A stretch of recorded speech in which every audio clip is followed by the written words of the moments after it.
Keine Touristenmassen, keine überteuerten Preise, willkommen in Moldawien, dem günstigsten und am wenigsten besuchten Land Europas. In der Hauptstadt Chișinău treffen grüne Parks auf faszinierende Geschichte und alte Gebäude, aber auch auf eine Stadt im Wandel, wozu sicherlich auch der Tourismus beitragen kann. Deswegen schauen wir uns heute an, lohnt sich eine preiswerte Reise nach Moldawien und was hat die Hauptstadt so zu bieten? Ich denke, die wenigsten von euch haben dieses Land auf dem Zettel. Viel Spaß! Und damit, yo Leute, was geht? Und herzlich willkommen vor den Toren von Chișinău. Ich bin hier an einer verrückten Location. Ich habe mir, glaube ich, auch den heißesten Tag des Jahres hier ausgesucht. Es ist unfassbar heiß. Ich fühle mich fast wie in Dubai. Aber dieses Szenario wollte ich mir hier nicht nehmen lassen. Schaut euch das mal an. Ich bin hier in Moldawien heute Morgen angekommen mit dem Zug und ich dachte mir, irgendwie ist es zu schade, wenn ich jetzt über die Stadt oder das Land kein einziges Video mache. Wenn ich hier kein Video mache, weil es ist super interessant. Moldawien ist einmal das, ich sag mal, ärmste Land Europas tatsächlich und irgendwo auch das günstigste. Also ich bin mal gespannt, was hier so die Sachen kosten. Ich hätte es mir ja eh angeguckt, deswegen nehme ich euch jetzt natürlich mit.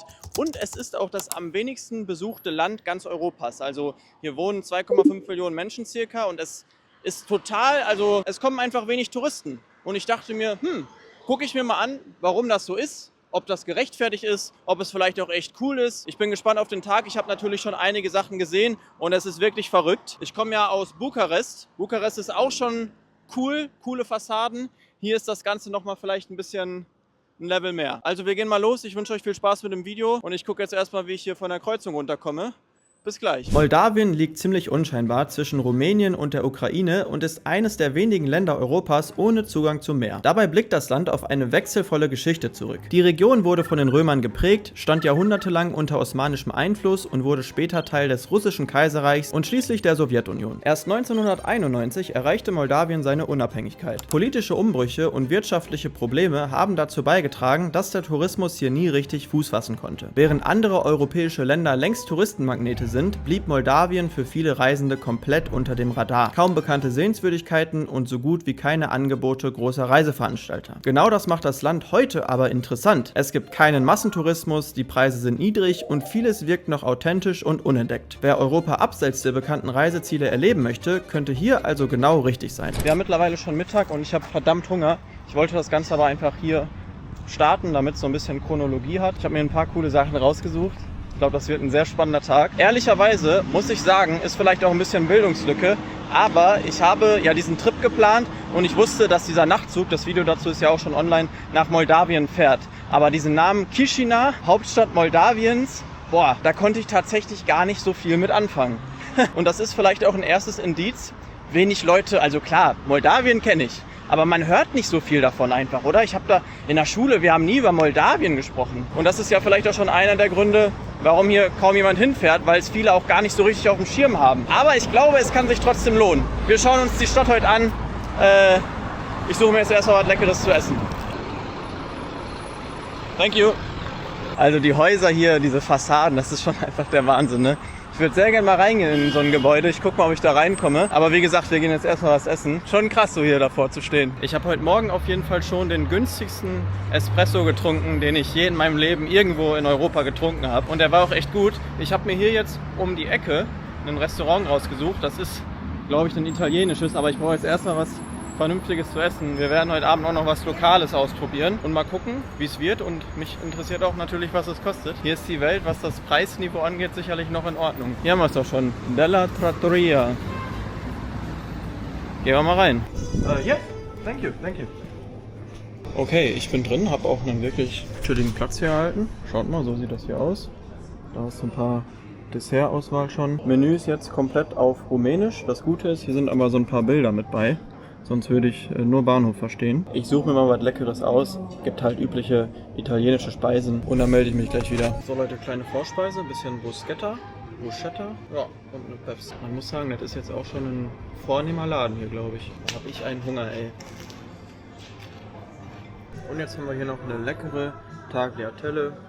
Pasta. Lassen wir es uns mal schmecken. Sehr käsig, aber lecker. Ich brauche auch ein bisschen Kohlenhydrate gerade. 260, please. 260. Trinkgeld geben. Okay, Leute, aufgegessen. War echt richtig lecker. Und alles zusammen. Ich hatte ja Bruschetta, eine Pasta und eine Coke Zero. Hat einfach 200 moldawische Lei gekostet. Das sind umgerechnet nicht mal 10 Euro. Also das ist schon wirklich verrückt. Und es war ja auch wirklich ein guter Laden, ne, muss man sagen. Natürlich auch ein bisschen Trinkgeld gegeben, aber in jeder deutschen Großstadt hätte ich da das Dreifache für bezahlt. Jetzt bin ich gestärkt und wir sehen uns gleich wieder. Ich freue mich auf meinen nächsten Stop. Das wird, glaube ich, krass. Hier muss man also vielleicht ein bisschen weniger auf sein Geld achten als in anderen Ländern. Dass man da nicht von der Reise wiederkommt und plötzlich auf seinen Kontostand schaut und sich denkt, was ist da denn los? Das gibt es ja auch manchmal. Nichtsdestotrotz sollte man aber natürlich immer auf sein Geld aufpassen und das mache ich auch gut. Dafür nutze ich, wisst ihr mittlerweile, Trade Republic. Ich habe es ja schon mal gezeigt, ich nutze Trade Republic mittlerweile seit dem 6. Juni 2020 und ich habe damals einfach eine gute und schnelle Möglichkeit gesucht, um mein Geld zu investieren in ETFs, auch ein bisschen in Aktien. Ist also schon ein Weilchen her und seitdem hat sich Trade Republic auch massiv weiterentwickelt. Mittlerweile ist Trade Republic eine Bank, der weltweit über 10 Millionen Kunden vertrauen und die App ist mittlerweile eine ziemlich praktische Kombination aus Bezahlen, Sparen und Investieren. Die meisten älteren Banken, wo viele von euch ja sicherlich auch Konten haben, da zahlst du immer viel Gebühren, pipapo, hast aber im Endeffekt nicht so viel von und da möchte Trade Republic ganz klar entgegenwirken. Zum Beispiel mit den 2,25% Zinsen, die ihr jährlich auf euer Guthaben bekommt. Auch sehr, sehr wichtig, das Ganze wird monatlich ausbezahlt. Das heißt, ihr spürt richtig, dass euer Geld da nicht verkommt, sondern ihr auch was dafür bekommt. Falls ihr mit eurer Trade Republic Karte bezahlt, könnt ihr Safeback in Höhe von 1% erhalten. Das wird dann automatisch in einen Sparplan eurer Wahl investiert und im Generellen, wofür ich es auch in erster Linie nutze, ist, wenn ihr euer Geld investieren wollt, könnt ihr bereits mit 1 Euro starten und auch von kostenlosen Sparplanausführungen profitieren. Super praktisch, mittlerweile gibt es auch einen 24/7 Telefonservice, das heißt, falls ihr mal irgendwie Rückfragen habt, irgendwelche Probleme aufgetreten sind, könnt ihr Trade Republic immer kontaktieren und mit echten Mitarbeitern sprechen. Das hat mir früher immer so ein bisschen gefehlt. Ich bin aber wirklich ein rundum zufriedener Kunde, kann euch das mit gutem Gewissen empfehlen. Super übersichtlich, einfach und man bekommt einfach mehr für sein Geld als bei sehr vielen anderen Anbietern. Downloadet euch Trade Republic, erster Link in der Videobeschreibung. Kontoeröffnung geht eigentlich in weniger als 5 Minuten. Vielen Dank fürs Sponsoren des Videos und wir machen jetzt weiter in Moldawien. Ich bin jetzt auf dem Weg zu meinem nächsten Stop. Das wird sich, glaube ich, richtig lohnen. 3 Kilometer hier durch die Hitze latschen. Da sehen wir uns dann sofort wieder. Boah, schaut mal. Da seht ihr mein Ziel. Dieser Tower da. Ich hoffe, ich komme da rein. Ey, schaut mal, Leute. Das ist mal ein Turm, oder? Wahnsinn. Boah. Ich hoffe, ich komme da jetzt rein, weil von oben hat man eine geile Aussicht über die Stadt. Das Gebäude wurde hier 1978 von der sowjetischen Regierung damals hingebaut, weil es nicht genug Wohnraum gab. Und jetzt ist es halt ziemlich heruntergekommen. Im Internet steht zwar, da wohnen noch Menschen, aber ich finde, es sieht nicht so aus. Ja, das ging ja einfach. Also ich bin jetzt auf jeden Fall über die Treppen gegangen. Es gibt auch einen Aufzug. Ich hoffe mal, hier ist jetzt niemand. Hallo? Bisschen spooky auf jeden Fall. Aber hier ist es schön kühl. Oh, scheiße. Abgeschlossen. Digga, ich bin so am Schwitzen. Wow, jetzt bin ich hier im Aufzug. Hoffentlich. Boah. But me, okay. Ich habe hier so einen kleinen Moldawen getroffen. Der nimmt mich jetzt hier mit. Der will aber nicht, dass das also er will nicht zu sehen sein. Deswegen tue ich ihm mal den Gefallen. Total nett. Der hat mir hier noch so einen Drink gegeben. Einmal nur kurz hier den Ausblick erwischen. Ja, ja. Wow. Alter, Digga. Das ist ja krank. So, ich habe es jetzt doch noch hochgeschafft. Einfach immer die Leute fragen, irgendwer ist dann schon so nett. Weil das ist hier teilweise abgeschlossen gewesen. Ich versuche mich gerade mal zu orientieren, wo mein Hotel ist, aber ich glaube, das müsste ungefähr in die Richtung sein. Da. Ja Leute, das war doch mal geil. Ich war ganz oben. Echt netter Typ. Der war auch irgendwie noch voll jung. Die haben das wohl jetzt verboten, dass man halt als Touri da nicht mehr hochgehen darf. Und das ist jetzt auch wohl mit Kamera oder so. Deswegen war es leider auch so schwierig. Aber hat ja noch geklappt. So, weiter geht's. Was ein Turm. Wirklich verrückt. Ich bin mitten in der Stadt und hier ist einfach so ein riesiger Park. Also ich glaube, ich komme jetzt gleich wieder auf einen bisschen offizielleren Weg. Also ist ja super, dass die halt diesen Park hier so lassen. Nur man muss sich mal vorstellen, man ist in einer Großstadt und mittendrin ist einfach dann halt, sind dann solche Wege in einem Park. Normalerweise könnte man diesen Park ja mal ein bisschen schöner machen, oder? Aber vielleicht bin ich gerade auch komplett noch an der falschen Ecke und gleich wird's besser. Also mit so einem Weg habe ich hier auf jeden Fall nicht gerechnet. Ich bin mittlerweile wieder auf einer halbwegs Straße angekommen und schaut mal jetzt genau hier über mich geht, ich glaube, die größte Brücke hier in Chișinău. Straßenbahn und so fährt da alles. Und hier drunter ist einfach nichts los im Park. Und mitten im Park kommt dann hier so ein riesiger See. Ich habe schon wieder hier das nächste verlassene, komplett demolierte Gebäude entdeckt. Leider komme ich hier nirgendwo rein. Aber schaut mal, wie schön. Und hier ist fast nichts los. Das könnte man so geil machen. Fehlt vielleicht auch einfach das Geld, ne? Aber Potenzial hat die Stadt übelst. Wobei, man muss auch sagen, ich habe ja das richtige Zentrum noch gar nicht gesehen. Wir sind ja schon auch ein bisschen außerhalb gerade. Ich habe mir auch das beste Hotel gebucht hier in der Stadt. 144 € hat da die Nacht gekostet, was ja an sich für das beste Hotel in einer Stadt jetzt nicht so viel ist. Das hat auch richtig Geschichte, das Gebäude, wobei da jetzt letztens so eine Kette übernommen hat. Ich zeige euch das gleich natürlich. Es ist so geniales Wetter heute. Da vorne kannst du sogar Tretboote leihen, aber hier ist kein Mensch. Also nur ganz, ganz wenige. Obwohl man mitten in einer Großstadt ist. Hä? Verstehe ich nicht. Komisch. Naja, ich habe eine Vermutung, Leute. Der See ist wahrscheinlich umgekippt. Kann das sein? Thank you. Oh Leute, ich brauche erstmal ein Wasser. Verrückt, ne? Hier ist nichts los, aber hier hast du dann so eine richtig coole Kaffeebude. Lemon Coffee. Bevor wir jetzt allerdings in mein Hotel gehen, wollte ich euch auch noch das Hotel zeigen, was hier über ganz lange Zeit das beste Hotel wahrscheinlich der ganzen Sowjetunion war. Mittlerweile ist es eine Ruine. Ich glaube, da vorne ist es. Alter.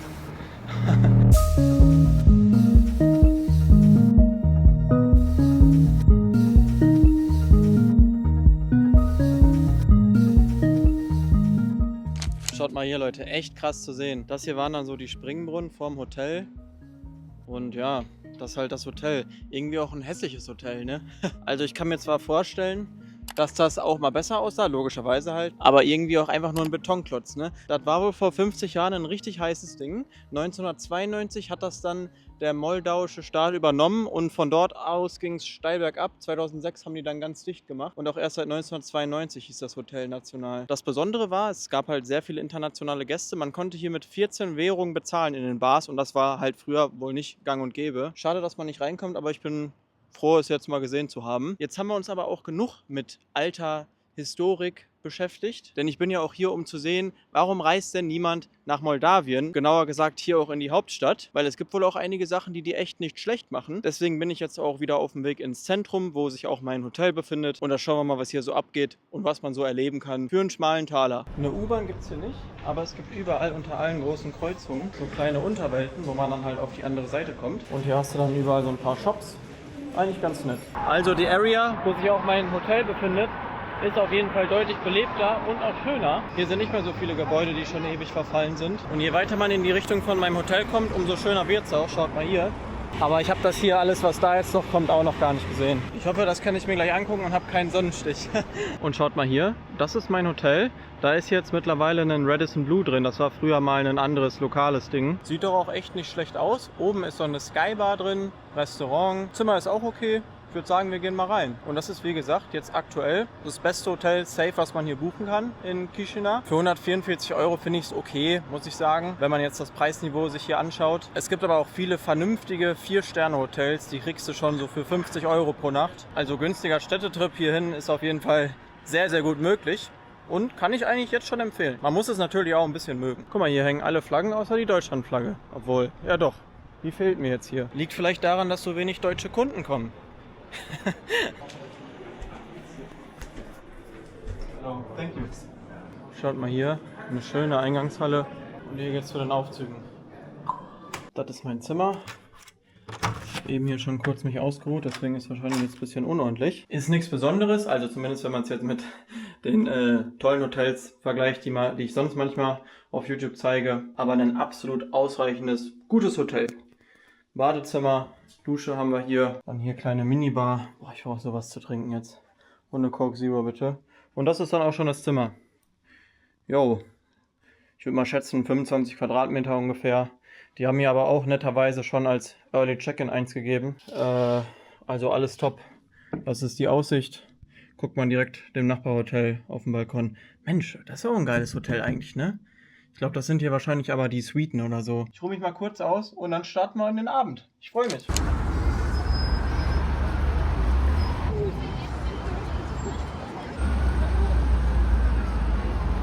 So Leute, ich bin mittlerweile wieder auf den Streets unterwegs.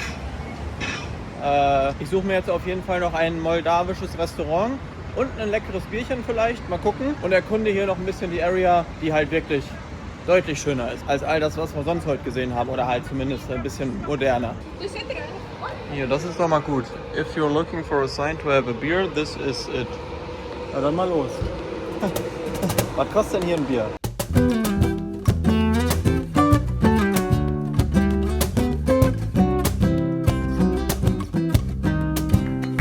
Leute, super Bier und super Preis. 2,10 Euro für diesen halben Liter leckeres Bier. Wahnsinn. Echt geil. So cool, oder? Da gehst du einfach in so eine Bar und bezahlst 2 Euro für so ein leckeres Bierchen. Wahnsinn. Da kann man echt nichts sagen. Jetzt geht's noch rumänisch, moldawisch essen. Ich habe mir hier was Leckeres rausgesucht und das schauen wir uns jetzt mal an. Eine herrliche, ruhige Atmosphäre hier heute Abend. Gefällt mir. So Leute, da bin ich auch schon. Hier, Restaurant Taifas. Das soll wohl ganz gut sein und da gehen wir jetzt mal rein. Ich hoffe, die haben noch was zu essen für mich. Ab in den Keller. Wow, boah. Ab in den Keller. Okay, wo kommen wir jetzt raus?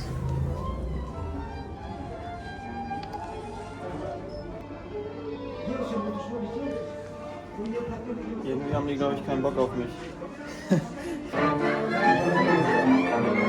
So, hat jetzt so noch geklappt.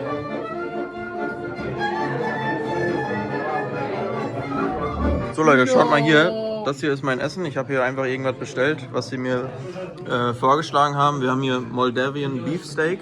Und jetzt habe ich hier auch eine nette Begleitung from Netherlands. Hello. What's your name? Elska. Elska. Ja. Nice to meet you. Ja, und wir quatschen gerade ein bisschen. Mega der coole Laden, Leute. Ich zeige euch jetzt mal. Guck mal, die haben hier sogar einen Papagei. Sehr, sehr schön.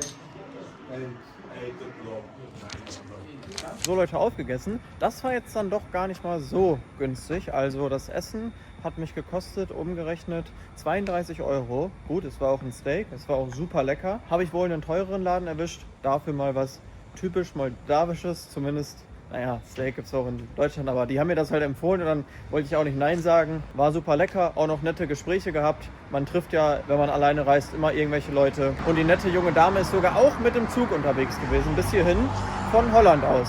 Mir wurde hier noch eine richtig coole Bar empfohlen, die hat 24/7 auf.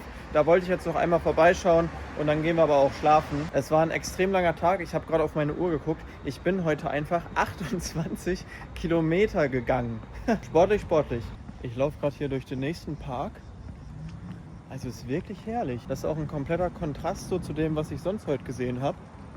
Ja, es gibt ja auch super viele Berichte, dass Moldawien so das schlechteste Land Europas sei und man da auf keinen Fall hinfahren sollte, weil es alles trist und langweilig. Ich glaube, wenn man so eine Jungstruppe zusammen hat, kann man hier schon einen richtig geilen Städtetrip machen. Oder auch mit der Freundin meinetwegen. Hier bin ich gerade noch in der Fußgängerzone von Chișinău.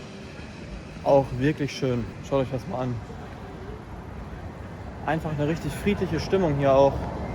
Gefällt mir sehr, sehr gut. Also Leute, hier hinter mir seht ihr diese Bar, die hat 24/7 auf. Aber irgendwie, es sieht ganz cool aus. Ich meine, heute ist Dienstagabend, ist nicht viel los und ich sah mich jetzt gerade nicht da noch reinzugehen und irgendwas zu trinken. Ich bin todmüde, ich will jetzt einfach schlafen. Ich hatte einen extrem langen Tag und wir sehen uns morgen wieder. Ciao! Und damit einen wunderschönen guten Morgen aus Chișinău. Boah, wir haben 9:30 oder so. Es ist schon wieder so unfassbar heiß. Wahnsinn. Ich gehe jetzt erstmal frühstücken. Hier sind auch schon wieder die nächsten Baustellen. Ja, also vieles wird hier ein bisschen renoviert. Das ist doch schon mal ganz gut. Oh, schaut mal hier, das sieht doch gut aus. So Leute, schaut mal. Mein Essen ist da. Gibt hier einmal so einen Salmon Toast und dann auch noch was Süßes. Bisschen Kaffee. Ja, richtig schöner Laden hier eigentlich. Ich lasse es mir jetzt erstmal schmecken. Ich hätte auch draußen sitzen können, aber irgendwie sitze ich meistens lieber drin. Frühstück war lecker, war aber auch gar nicht so günstig. Also für das alles zusammen habe ich jetzt umgerechnet 15 Euro bezahlt. Also irgendwie kommt, glaube ich, immer ein bisschen drauf an. Alter, schaut mal. Wo man hingeht und es gibt Läden, die wirklich sehr, sehr günstig sind. Vermutlich dann so ein bisschen so neuere, hippere Cafés, die haben dann auch schon ihre Preise. Ich bin jetzt hier noch in so einen Park gelaufen. Ich versuche die ganze Zeit noch irgendwen, der hier wohnt, so ein paar Fragen zu stellen. Aber entweder die können kein Englisch oder die haben gar keinen Bock. Aber ich gebe nicht auf. Also das ist hier auf jeden Fall einer der größten Parks in der Stadt und wirklich mitten in der Stadt auch. Schaut mal, ein riesiger See, wobei der hier jetzt auch nicht mehr den besten Eindruck macht. Aber da hinten geht es ja noch weiter. Ja, echt schön. Das sieht jetzt auch mal nach einem See aus, wo man schwimmen könnte. Und da hinten ist auch ein Strand. Geil. Niemand will mit mir hier über Chișinău reden. Ich check das gar nicht. Also ich habe jetzt wirklich schon bestimmt 15 Leute gefragt. Wahnsinn. Noch einen letzten. Da hinten macht einer Sport. Geil. Oh, hier. Calisthenics Park. Yo, excuse me. Do you speak English? Are you from Chișinău? No. No? Where are you from? America. America, oh, okay, then you can't help me. Okay. But have a good day. Where are you trying to go? I just want to ask people from Chisinau, I do a YouTube video about it, okay. how it is here. But they are all very introverted maybe. Yeah, they probably. Yeah, not but what do super you think about Chisinau? You live here now. Yeah, well, yeah, And- I'm starting a business here. And What kind of business you do? Real estate. Real Estate, okay. Ja. Da habe ich jetzt wen gefunden, aber der war Ami. Aber hier jetzt mitten in der Stadt ist dieser Strand, die Leute liegen hier, kann man schwimmen gehen, wie geil. Ja. Hey sir, excuse me, do you speak English? No in the video? Alright. Okay, have a good day. Bye. Ich kann nicht mehr, ich mache jetzt mein Fazit hier. Das habe ich ja noch nie erlebt. Ich habe jetzt 1,5 Stunden damit verbracht, Leute zu fragen, überall, ob die mir ein paar Fragen beantworten. Es ist irgendwie unmöglich, ich weiß nicht warum. Weil es können schon einige Englisch. Die wollen alle nicht ins Video. Vielleicht ist das hier so, dass das so ist wie in Deutschland vor 10 Jahren oder 15 Jahren, dass man noch total scheu war vor so Kameras. Deswegen kann ich euch jetzt eigentlich auch nur mein Fazit zu Chisinau geben. Und das ist eigentlich recht klar. Ich glaube, wenn man halt sowas mag, auch sowas mag wie Rumänien oder Bukarest, da reisen jedes Jahr 300.000 Deutsche hin. Hier ins ganze Land Moldawien nicht mal 10.000. Und ich glaube, so ein Städtetrip hierhin ist schon geil. Also gerade wenn man irgendwie mit Freunden unterwegs ist, so wie diese Mannschaft, die ich da im Zug getroffen habe, oder auch einfach mal mit der Familie. Man kann halt recht günstig eine sehr, sehr historische Stadt erkunden. Und ich verstehe nicht so ganz, warum hier nicht so viele Leute hinreisen. Ein bisschen liegt es vielleicht auch daran, dass es nicht so einfach ist, hier hinzukommen. Es gibt nur ganz, ganz wenige Non-Stop-Flüge ab Deutschland. Ich reise jetzt auch zum Beispiel über Polen zurück. Aber ich hatte eine geile Zeit und es hat Spaß gemacht. Und ja, kannst du empfehlen, hier mal hinzukommen. Auch wenn die Leute auf Touristen vielleicht noch ein bisschen manchmal, also ich will nicht sagen, dass sie unsympathisch wirken, aber sie sind halt oft sehr verschlossen und die Mimik und Gestik ist nicht so, mögen es manchmal auch nicht, wenn man irgendwas auf Englisch fragt. Keine Ahnung. Ich hoffe, es hat euch gefallen, Leute. Ich hatte auf jeden Fall eine Menge Spaß. Neues Land auf meiner Liste. Haut rein, Leute. Checkt Trade Republic aus. War ein geiler Trip. Ich habe so einen kleinen Rundtrip gemacht. Ciao.